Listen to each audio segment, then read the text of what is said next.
Sahi Karagi Matung video si Omor Oibadi Shoidre. Hinglingai Matamdana, Padoigi Hatoigi Kotan Tanaba, Lakidra Matung Lamyan Mingtol Piduna, Kamaret Hijam Irabot, Laipok Ontoki. Lamyan Ba Irabot, Sanaroinate, Kabishu Nate, Artisu Oide. Mahak Manaba Kunai Amagidama Kutta Kutlai Paiduna, Matamdugi Langaki Mayok Lepkiba, Asiangba Communist Revolutionary ni. Masagi sahi Marbudra Manga Suraklaba, Lamyan Ba Hijam Irabot ki follower Amadi, Hakteng Nana Pakoloi Oikiba, Kaibi Kulendaki Kamaret, Ningtau Kongjam Moirang Ningtau, Ngasi Manaba Kunai Amagi Wakalda Hingori. Mahakna Uyumpok Gram Panchaki Pradhan Oiringai, Kaibigi Manachingda, Lamyan Ba Irabot ki Kwaidagi Wangba Yumbi Yumki. Sahi Kara Matung Omor Ohauragadaba, Kamaret Moirang Ningtaugi Akanaba interview Mitjan Taminasi. Moikhoi Singdom the Tiger Game go this way.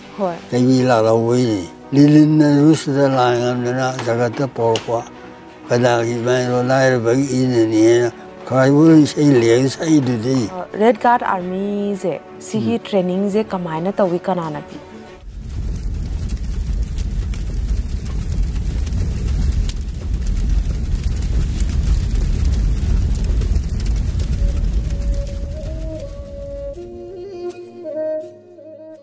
Ipu Chahi Marputara Mariju, Padore, Ipuje Takara Kaktangare, Yamkanazu Ubiri, Hakjan Command of Birige.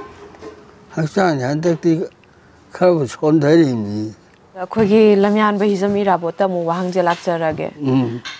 Ipuna Lamian Bahizam Irabot Kimatang, the Ahamba, Magi Wari Tagi Bazi, Una Banataba Wari Tagi Bazi, Karam Kanda Taba Hogi.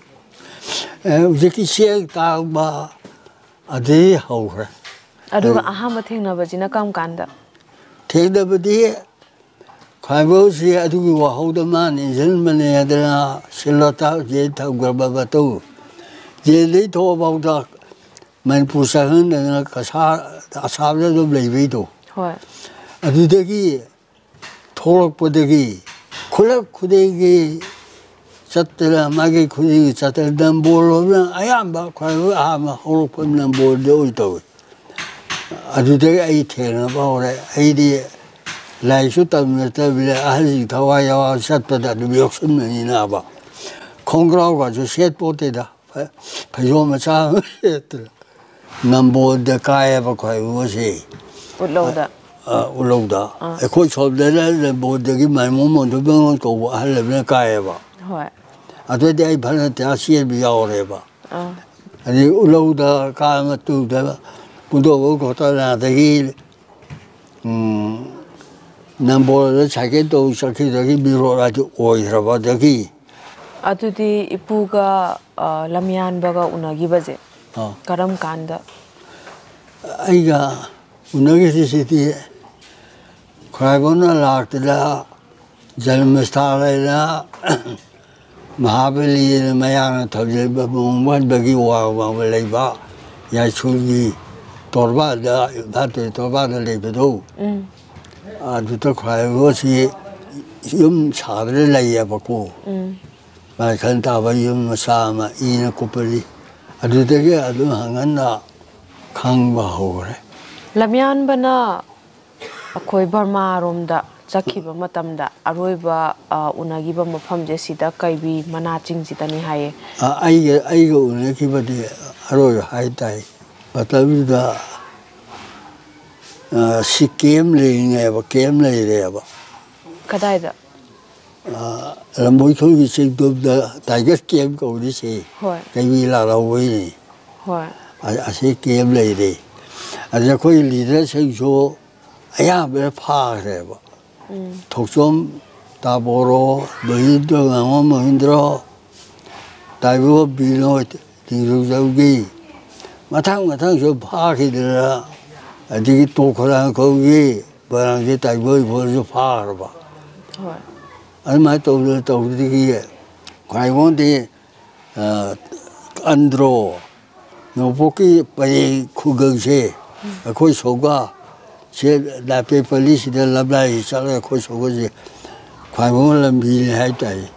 I do the Ipuga Arroy boy no Unagibaze. I wrote I say, talk around that I will that's it here by beheading the now. I would have Alaman and Manazi Dr. Salu.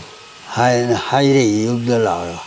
ꯑꯩꯅ ꯁꯨꯝ ꯆꯠꯈꯤꯕꯗ ꯂꯩꯐꯝꯗꯨ ꯑꯩꯉꯣꯟꯗ ꯍꯥꯏꯔꯝꯃꯦ ꯑꯩꯅ ꯁꯨꯝ ꯆꯠꯂꯒ ꯁꯨꯃꯥꯏꯅ ꯀꯥꯈꯠꯈꯤꯕꯗ ꯍꯧꯖꯤꯛꯀꯤ ꯌꯨꯝꯕꯤ ꯁꯥꯔꯤꯕꯗꯨ ꯑꯗꯨꯒꯤ ꯃꯅꯥꯛꯇꯨꯗ ꯐꯝ ꯂꯩꯔꯝꯃꯦ ꯑꯩ ꯎꯕꯗ ꯂꯛꯅꯔꯛꯑꯦ ꯃꯥꯏ ꯈꯥꯎꯗꯨꯗꯤ ꯃꯥꯔꯒ ꯕꯤꯁꯇꯣꯜ ꯑꯄꯤꯛꯄ 6 ꯍꯥꯏ 9 ꯍꯥꯏꯕ ꯑꯃ 6 ꯍꯥꯏꯕ ꯑꯃ 6ꯗꯨ ꯄꯨꯊꯣꯛꯑꯒ ꯑꯩꯉꯣꯟꯗ ꯂꯛꯅꯔꯛꯑꯦ ꯉꯥꯏꯍꯥꯛ ꯂꯩꯌꯨ ꯑꯩ ꯆꯤꯊꯤꯒꯦ ꯅꯪ ꯃꯁꯤ ꯇꯣꯞꯇ ꯉꯔꯥꯡꯇꯩ ꯕꯣꯔꯣꯗ ꯃꯁꯤ ꯄꯤꯔꯨ ꯍꯥꯏ ꯑꯗꯨꯒ ꯑꯩꯁꯤ ꯏꯕ ꯂꯣꯏꯔꯦ ꯅꯞꯁꯤ ꯈꯣꯠꯆꯤꯟ ꯇꯧꯔ ꯄꯤꯔꯛꯑꯦ ꯑꯗꯨꯃꯥꯏꯅ ꯇꯧꯔꯦ ꯆꯤꯊꯤꯗꯨ ꯄꯨ ꯂꯥꯛꯑꯒ ꯑꯩꯈꯣꯏ ꯈꯨꯔꯥꯁꯦ ꯌꯦꯀꯥꯒꯥꯔꯤ ꯂꯣꯏꯕ ꯑꯃ ꯂꯩꯌꯦꯕ ꯃꯗ ꯆꯧꯗ ꯌꯦꯀꯥꯒꯥꯔꯤꯗꯨ ꯂꯩꯔꯝꯃꯗꯤ ꯑꯗꯨ ꯇꯣꯡꯉꯒ ꯑꯗꯨꯝ ꯇꯣꯡꯈꯣꯔꯥ ꯈꯣꯛꯇꯥꯗ ꯆꯠꯂꯤ ꯑꯩꯅ ꯇꯣꯡꯈꯣꯔꯥ ꯈꯣꯛꯇ ꯁꯨꯃꯥꯏꯅ ꯑꯋꯥꯡꯄ ꯇꯣꯔꯕꯥꯗ ꯂꯥꯛꯑꯒ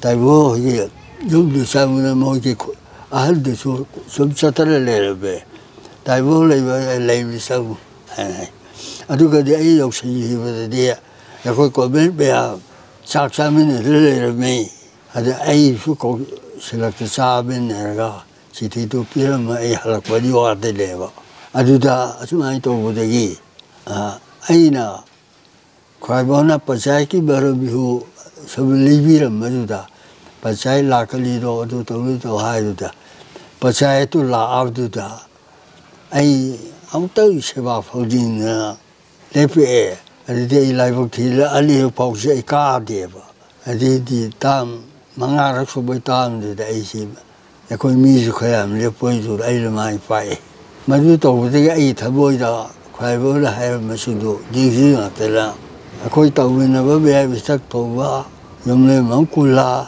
ꯇꯦꯈꯨꯜꯒꯤ ꯃꯥꯡꯗꯩ ꯀꯤꯁꯠꯁꯤ ꯒꯨꯂꯥꯞ ꯆꯥꯠ ꯑꯕꯨꯖꯝ ꯇꯥꯂꯤꯕꯅꯤ ꯁꯣꯏꯕꯝꯃ ꯄꯤꯁꯛ ꯃꯌꯥꯝꯁꯤꯗ ꯑꯩꯅ ꯇꯥꯟꯅꯕꯗ ꯃꯅꯥꯁꯤꯡꯁꯤꯗ ꯑꯆꯜꯂꯋꯣ ꯑꯔꯥꯞꯄꯗꯩꯁꯨ ꯎꯔꯕ ꯈ꯭ꯋꯥꯏꯕꯧꯒꯤ ꯅꯤꯡꯁꯤꯡ ꯌꯨꯝꯕꯤ ꯑꯃꯇꯪꯗꯤ ꯇꯧꯁꯤ ꯍꯥꯏꯅ ꯑꯩꯅ ꯍꯧꯗꯣꯛꯑꯦ ꯑꯩꯈꯣꯏ ꯆꯠꯇ꯭ꯔꯥ ꯑꯗꯨ ꯃꯌꯥꯝꯅ ꯌꯥꯕꯤꯗꯅ ꯃꯤꯇꯤꯡ ꯇꯧꯗꯅ ꯃꯁꯤ ꯃꯇꯝꯗꯨꯗ ꯁꯛꯇꯝ ꯁꯥꯕ ꯀꯩꯗꯧꯕꯁꯤꯁꯨ ꯑꯩꯈꯣꯏꯅ ꯈꯪꯕ ꯋꯥꯠꯂꯦ ꯑꯩ ꯑꯈꯟꯗ ꯁꯣꯔꯣꯛ ꯆꯠꯄꯅ ꯂꯝꯂꯥꯏꯁꯤꯁꯨ ꯌꯦꯡꯇ ꯎꯅꯕ ꯍꯥꯏꯅ ꯐꯨꯠ 15 ꯁꯥꯡꯕ ꯅꯤꯡꯁꯤꯡ ꯌꯨꯝꯕꯤꯗꯨ ꯊꯤꯒꯠꯁꯤ ꯍꯥꯏꯅ ꯇꯧꯗꯅ ꯃꯌꯥꯝꯅ ꯌꯥꯕꯤꯗꯅ ꯑꯗ ꯌꯧꯈꯤꯕꯅꯦꯕ ꯏꯄꯨ ꯂꯝꯌꯥꯟꯕꯅ ꯕꯔꯃꯥꯔꯣꯝꯗ ꯆꯠꯈꯤꯕ ꯃꯇꯝꯗ ꯃꯅꯤꯄꯨꯔꯗꯒꯤ ꯂꯣꯏꯅꯈꯤꯕ ꯃꯈꯣꯏ ꯃꯤꯑꯣꯏ ꯀꯌꯥꯅꯣ ꯑꯗꯨ ꯈ꯭ꯋꯥꯏꯕꯧꯅ ꯍꯥꯟꯅ ꯆꯠꯈ꯭ꯔꯕꯖꯥꯠꯅꯤ ꯏꯁꯥꯒꯤ ꯄꯣꯔꯃꯅꯤ ꯍꯥꯏꯗꯨꯅ ꯄꯥꯎ ꯄꯨꯊꯣꯛ ꯄꯨꯁꯤꯟ ꯇꯧꯔꯕ ꯃꯇꯨꯡ ꯄꯥꯎ ꯐꯪꯉꯀꯥꯟꯗ ꯆꯠꯄ ꯑꯣꯏꯔꯦꯕꯀꯣ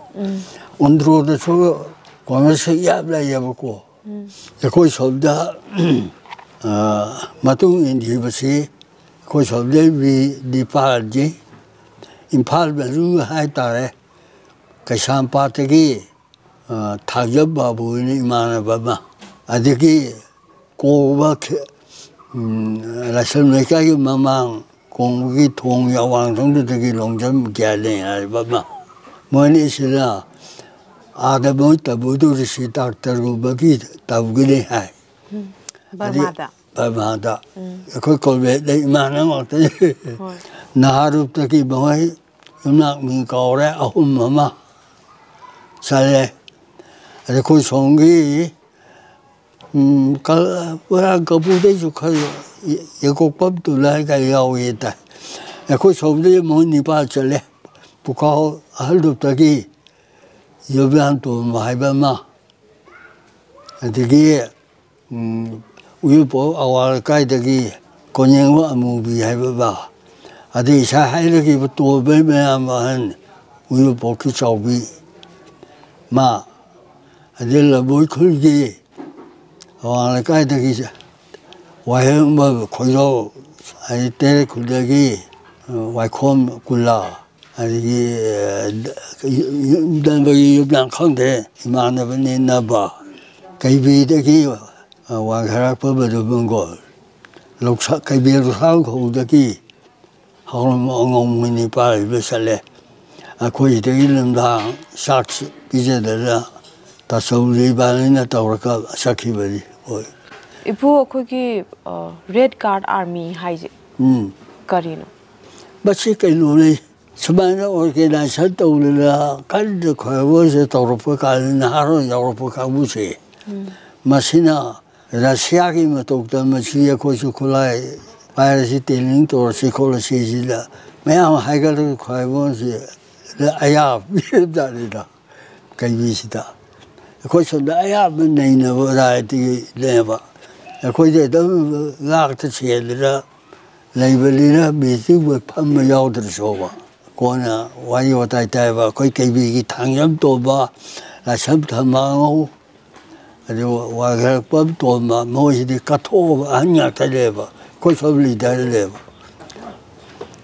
mo chi ya thang in na ai ti to ja be ani na ade ti ho ya de ma tu da bi si kha kha ya ko ke lam wi lai ba ka mu to ke mi na ha sing interview to the ai sa mak su thok som tai wo bo la te ko le interview lo we adu te ai di adu no kai lo bi ni hai wo di kau thu da ai ke lai bu thi bu do adu ke le ngang da ai lam par phang da da tin yao de bai wa di ma de bo di wa sa wo so yo bi bo sak ti number ya kai pha ye di an mai to adu ki Koi banning si kau rolo kau le training si tahu apa macam mana ba.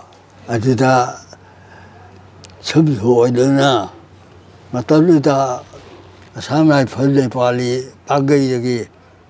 Suti thora ka lomai pupu dah saka per oka per siam set liya ba. Adu ki kau bu maka thel lagi training si Bapam home never. Boy to be a bunny lack with it. Oh, me lack with them at the terry like a lay. At the pa of Suata Joseph of the Marie Cree Amam Pagay and day. I do a sarcata or bedo. I do call Ipu Red Guard Army ki pandam je karin. A quite the apartment socialist woman in the communist there. Communist Kisok saba longi sagal laga bole pe kare betuda adi shaili na kisok saba uthare kaburi so wala era kilogi payujam tar kilo shaili do shai bi aduna ida siagi sinai matok ta ko leba ya ko mano khulai si poral do ko leba da Lilin Rusda Lang na Jagata Porqua, Kadagi Van Lair Bag in and Kai will say legs I do thee. Lilin Rusta, Adikisilana, Moxitu. Ipu Jisan Bum the Red Guard Army in Harakana Kubam Masaga Lize. Mapam do you what is again? Idea do countable.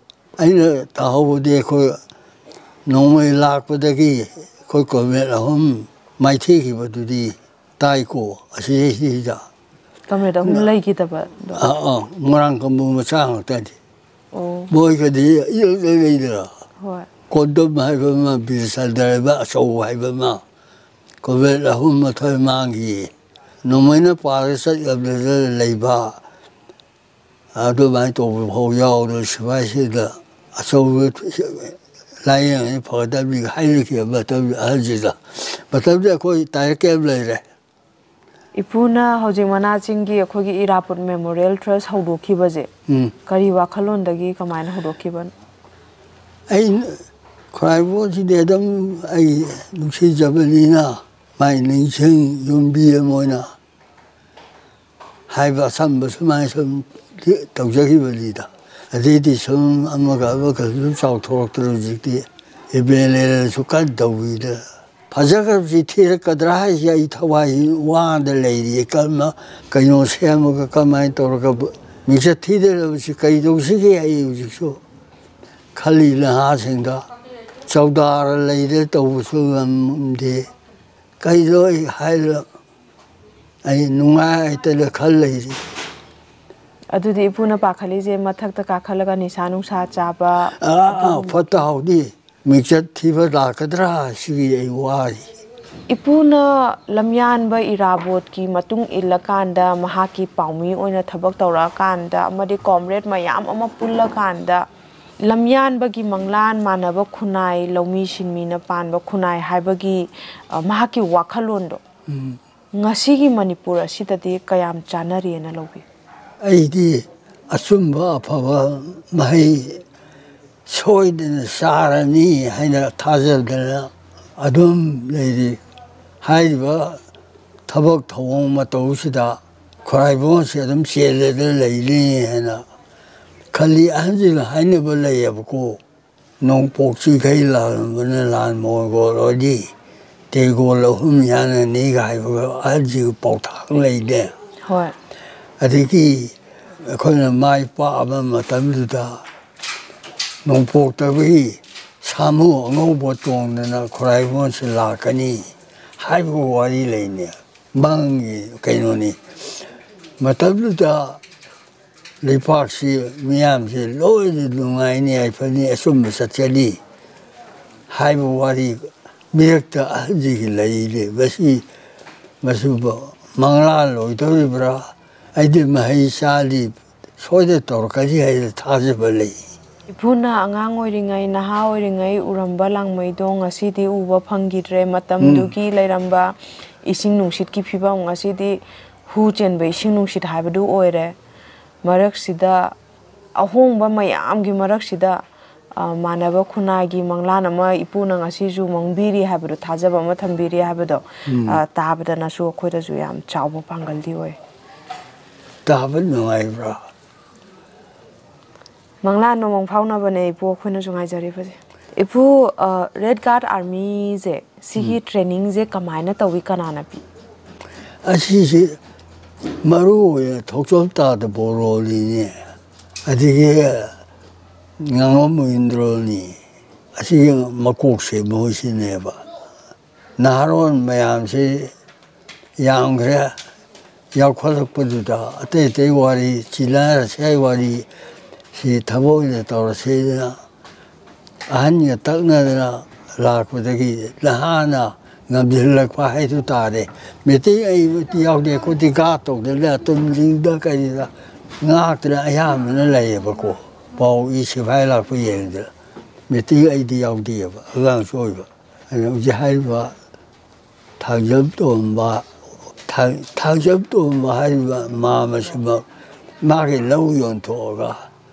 la me tu ki ji mi da no mai bi tai ho to ma ba ni na no mai le ba ni masa ki lam yon to mana ji ja pa salam ko we ko na adu ma pa ba il ma pa la be bi ne ba thang jam to ba thamang wa ni si masa ki lo ingol yon to kanda mayam gi no mai leiri ne ba leiri ipuna akhoi gi video jibu yengbiri ba miyam da pibining ba paujel leiraga dem ta habi ai kai presenting musi akhoi gi jati sibu afaba lambi da pusindana afaba bioi ba khoi gi barak ta gi su akhoi mite ba jati si hare de so lai ba sa ma su ri ha de la lai par si da ba so isa kaya ki ba tu la ko bru si le phu wa ga kana ko jo ro ta sa ti ko de tu re ahubla ye ko ga ba tu re ya bi o de to yi hai la kaya da bu sa ga cha ba le ba ni ko ka le pa se ba ka mayung ga mayung na kha sa ma ba kha sa pa khai le ya ko ma mo gi hai poro po ta le a la na tha bi ba le pa ni nga si nga na sa pa che bi ta bi khai de la no si sa le ho ba gi manglan da i thi bi hai da a si sa khoi zati se ba so mang tha da he mung nam ba we ni yo khal da a la ba na ngasi mayam na lamyan be irabot na utpiramba lambi tagi thairaga chatliba miyam singdari kari habini masi tawbi do asubba phawa tawsi bi otawa tawser ga ta thai bidra leibi ba khale ba pa sha si daw si tha do pi wa je ni ꯑꯇꯣꯞꯄ ꯏꯄꯨꯅ ꯍꯥꯏꯅꯤꯡꯕ ꯇꯝꯅꯤꯡꯕ ꯋꯥꯐꯝ ꯂꯩꯕꯤꯔꯤꯕ꯭ꯔꯥ? ꯑꯁ ꯑꯩꯒꯤ ꯆꯍꯤꯁꯤ ꯃꯇꯥꯡ ꯁ꯭ꯋꯥꯏꯗ ꯅꯠꯇꯕ ꯆꯍꯤ 70ꯒ ꯁꯨꯔꯛꯄ ꯑꯗꯥꯏꯒꯨꯝꯕ ꯊꯦꯡꯅꯔꯝꯃꯗꯤꯅ ꯈꯟꯖꯕ ꯑꯩ ꯆꯍꯤ ꯈꯤꯇꯪ ꯌꯥꯝꯈꯤꯗꯅ ꯇꯧꯕ ꯇꯧꯈꯤꯕꯗꯒꯤ ꯁꯨꯃꯥꯏꯅ ꯇꯧ ꯃꯌꯥꯝ ꯏꯄꯥ ꯏꯆꯥꯁꯤꯡ ꯏꯁꯨꯁꯤꯡꯒꯨꯝꯕꯅ ꯂꯥꯛꯄꯤꯗꯅ ꯇꯧꯕ ꯋꯥꯔꯤ ꯋꯥꯇꯥꯏ ꯁꯥꯒꯔꯤꯁꯦ ꯑꯩ ꯆꯍꯤꯁꯤ ꯈꯤꯇꯪ ꯌꯥꯝꯃꯟꯈꯤꯁꯤꯗ ꯅꯨꯡꯉꯥꯏꯖꯗꯕ ꯄꯨꯛꯅꯤꯡ ꯅꯨꯡꯁꯤꯕꯁꯨ ꯂꯩꯇꯕ ꯅꯠꯇꯦ. ꯏꯄꯨꯒꯤ ꯃꯪꯂꯥꯟꯁꯦ ꯃꯪꯐꯥꯎꯅꯕꯒꯤ ꯆꯍꯤ 10 ꯍꯦꯟꯅ ꯐꯥꯎꯕꯗ ꯍꯥꯏꯇꯥꯔꯦ ꯏꯄꯨꯅ ꯂꯩꯕꯤꯔꯀꯥꯟꯗ ꯃꯌꯥꯝꯕꯨ ꯑꯩꯈꯣꯏꯕꯨ ꯂꯝꯖꯤꯡ ꯂꯝꯇꯥꯛꯄꯤꯀꯣꯅ ꯏꯄꯨꯗ ꯑꯩꯈꯣꯏ ꯍꯥꯏꯖꯔꯤ. ꯂꯣꯏꯁꯤꯜꯂꯛꯄꯗ ꯚꯤꯗꯤꯑꯣꯁꯤꯕꯨ ꯃꯤꯠꯌꯦꯡ ꯇꯥꯕꯤꯔꯤꯕ ꯈꯨꯗꯤꯡꯃꯛꯅ ꯏꯁꯥ ꯏꯁꯥꯒꯤ ꯋꯥꯈꯜꯂꯣꯟ ꯀꯃꯦꯟ ꯕꯣꯛꯁꯇ ꯊꯝꯕꯤꯔꯝꯃꯨ.